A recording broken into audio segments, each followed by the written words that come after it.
Amen. Le thème de ce matin, ton histoire gardera ton iota prophétique.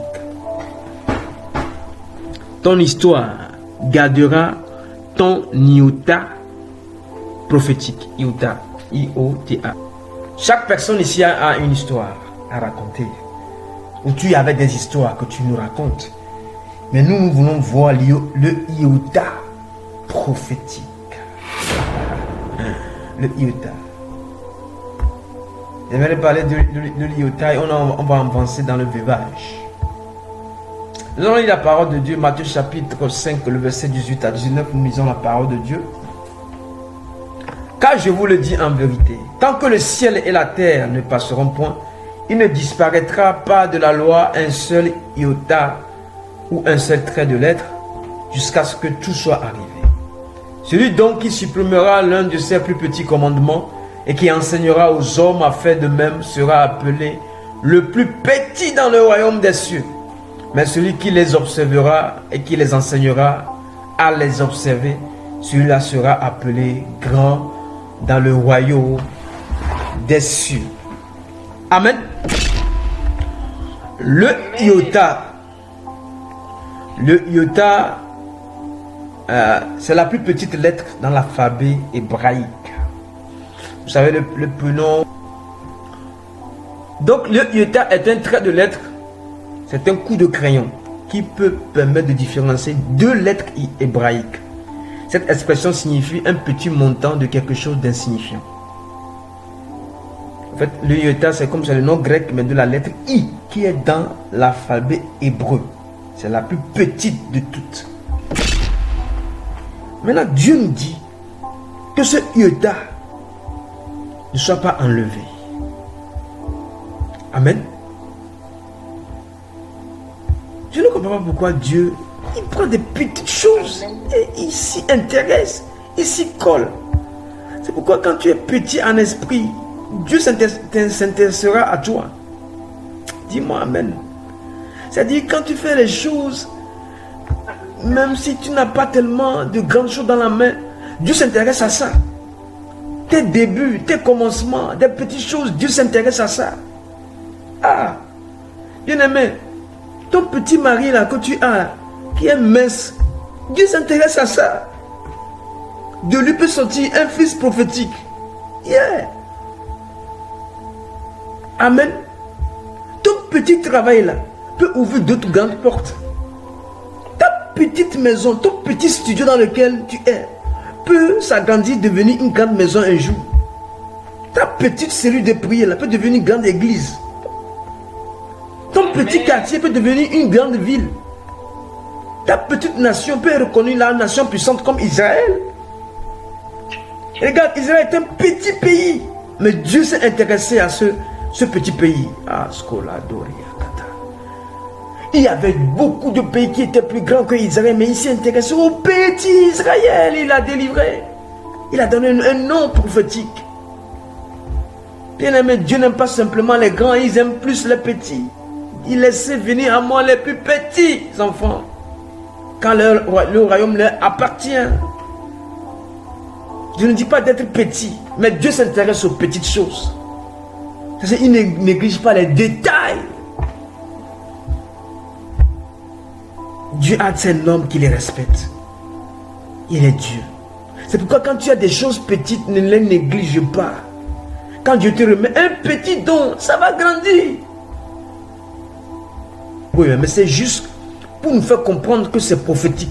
Même les petits traits, voilà les traits d'union, les tréments, les i-tréments, les chapeaux, à 100 chapeaux, à 100 graves. Dieu respecte ça sur le plan prophétique. Ce n'est pas la lettre tue, mais l'esprit vivifie. Dans le spirituel, les i-tréments, les à 100 chapeaux, là, ça a une signification.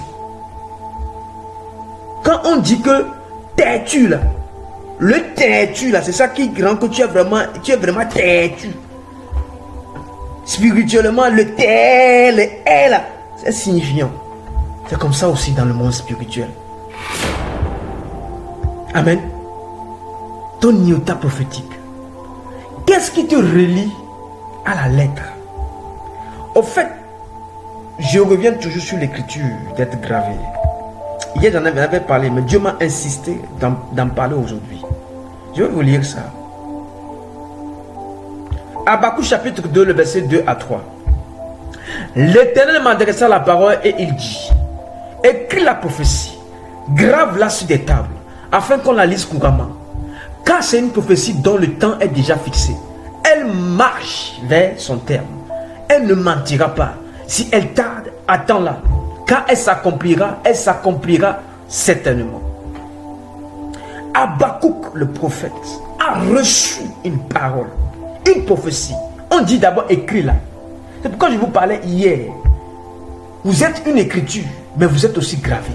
Il dit grave-la sur des tables. On ne peut pas écrire et laisser de graver. Il faut que tu écrives et que tu graves. Et qu'on la lise couramment. L'écriture doit être claire. C'est pourquoi l'iota ne doit pas être enlevé dans l'écriture. Sur le plan prophétique spirituel, le petit trait d'union qui va t'amener dans la gloire est très important. Le petit tiret, le petit itrément qui est dans ton histoire doit être bien écrit et gravé. Sinon, ça ne donnera pas le son prophétique. Ça ne ramènera pas ce que Dieu a écrit dans le plan divin. Parce que la prophétie a un temps fixé, a une saison, et elle doit marcher à son terme. Bien-aimé, personne n'enlèvera le iota de ta vie. Toi-même, tu n'enlèveras pas le iota de ta vie. On dit si elle tarde, parce que quand ça tarde, ça devient long, compliqué, complexe. Les gens ont tendance à enlever le iota et ça devient une autre révélation, une autre prophétie. Bien-aimé, Dieu est dans les détails. Dieu veut que cela s'accomplisse dans ta vie, mais il ne faut pas que toi-même ou personne d'autre n'enlève le iota. Car ça va s'accomplir. Ça va s'accomplir certainement. Est-ce que je parle à quelqu'un ce matin? Le iota, quand Dieu m'a dit ça ce matin, il dit, hey, Seigneur, qu'est-ce que tu veux me dire? Le iota prophétique de ta vie, de ton histoire. Je prie pour toi ce matin. Qu'aucune situation désastreuse, qu'aucune situation chaotique n'enlève le iota prophétique de ta vie. Amen. Tu es une écriture. Tu as été planifié, gravé dans le cœur de Dieu. Gravé dans l'histoire humaine des hommes du monde. Que rien n'enlève le iota ce matin. Que rien n'enlève le iota ce matin. Alléluia. Lisons la parole de Dieu que j'aime beaucoup. Il dit Matthieu chapitre 24 verset 34. Je vous le dis. Matthieu 24 34. 24 34 24 34. Je vous le dis en vérité. Cette génération ne passera point que tout cela n'arrive. Le ciel et la terre passeront. Mais mes paroles ne passeront point. Tout ce que Dieu a écrit s'accomplit de jour en jour. En gardant le iota, à cause de toi, à cause de moi, le iota ne sera enlevé. Vous savez, beaucoup de régions ont eu le culot d'enlever le iota dans la parole de Dieu. Et ça les a coûté. Et ça continue pas à les coûter. Et aux générations, ça va coûter. Tous ceux qui ont enlevé le iota dans la parole de Dieu, ça va handicaper la révélation de Dieu. Leur propre vie. Pas ma vie, hein. Moi je ne suis pas dedans. Je ne suis pas dedans, je n'ai pas enlevé un iota. C'est pourquoi quand les gens commencent pas à prêcher, et moi, c'est ça ma doctrine, moi je me base sur ça, je suis là, je regarde, ah, mon frère, c'est bien, mais retournons dans la parole de Dieu. Qu'est-ce que la parole de Dieu dit? Parce qu'il y a des gens qui sont tellement convaincus que eux, c'est eux qui détiennent la vérité et non pas toi. Ouh, frère, on a dit que personne n'enlève le iota. Qu'une seule lettre ne soit enlevée. Qu'un seul trait même, on dit un seul trait de la lettre, pas la lettre, un seul trait. Mais les gens se sont permis d'enlever les traits. Bien aimé, tout ce qui va se lever, enlever le trait, Dieu les rencontre ce matin dans le nom de Jésus. Dieu les rencontre ce matin dans le nom de Jésus. Ah! Amen. On va être minutieux avec le Seigneur, avec le Saint-Esprit. Bien aimé, on laisse tout dans la main des gens. Les gens gèrent notre vie, ils gèrent notre foyer, ils gèrent nos relations, ils gèrent nos bénédictions, ils gèrent notre futur, ils gèrent notre avenir. Pourquoi? Ils sont en train d'enlever le iota prophétique de ton histoire. N'accepte pas ce matin. Dénonce-les dans le nom de Jésus-Christ. Que ce qui a été écrit sur ma vie va s'accomplir. Amen. Il y a ta famille, mais il y a la famille de Christ aussi, qui doit imposer la guérison, imposer la très bonne santé. Il y a ton foyer, mais il y a le foyer spirituel aussi qu'on a, pour imposer la fidélité, imposer la grâce de vivre heureux dans son foyer, dans sa famille, dans tes fiançailles, dans tes entreprises. Bien aimé, personne ne laisse aucune situation enlever le iota prophétique de votre vie. Amen.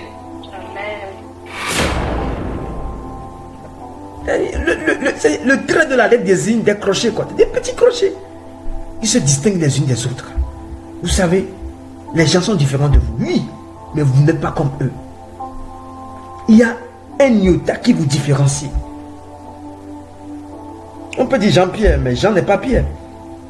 Il y a un tiret qui met la différence. Mais c'est un seul nom, hein. Mais Jean n'est pas Pierre. Comme les Français ont des noms, Philippe Rousseau. Oui, Philippe n'est pas Rousseau. Rousseau est à part, Philippe aussi à part. C'est ce que le iota veut nous dire ici. Les gens veulent comparer les deux pasteurs en même temps. Non! Le pasteur aussi a son don, son appel, son ministère. L'autre aussi en a. Même s'ils commettent des erreurs, ils ne sont pas pareils. Les ministères ne sont pas pareils. Moi, je ne néglige pas mon don. Je ne néglige pas mon ministère. Si tu ne me vois pas, je n'ai pas un costume bien cravaté ou je ne suis pas chic sur mes photos. Ce qui est en moi, je le sais. Ce qui est en toi, je le sais. Ce n'est pas les photos qui déterminent qui tu es. Avant, il n'y avait pas de photos, frère. Avant, il n'y avait pas de photos. Il n'y avait que des miroirs. On nous a vendu avec ça. On a dit que la photo peut te vendre. Je parle à quelqu'un. À cause des photos, tu peux vendre ton identité. Vendre. C'est pourquoi quand vous publiez vos photos là, il faut prêcher là-dessus. Il faut prier là-dessus. Il y a la photo, tu parles, mais au nom de Jésus sanctifié. Oui.